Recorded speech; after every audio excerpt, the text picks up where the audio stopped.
Here I've got BLU Vivo Go, and let me show you how to activate night mode on the following device. So let's open the list of all applications at first, then find and select settings.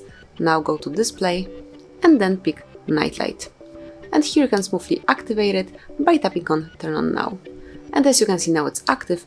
You can change the intensity, so you can pick some warmer or cooler colors, it's up to you. Then you can switch it off the same way smoothly by tapping on turn off now. To schedule your night light, just click on schedule, and now you can either pick from sunset to sunrise or turns at custom time. And here you can specify the period of time, so let me pick for example 12 till 5 AM, and that's it. From now on between 12 PM and 5 AM your nightlight would be active, and this is it. Now we can turn it off, and actually that would be all. So this is how you can quickly and easily activate and schedule your nightlight mode in your device. Thank you for watching, please subscribe our channel and leave the thumbs up.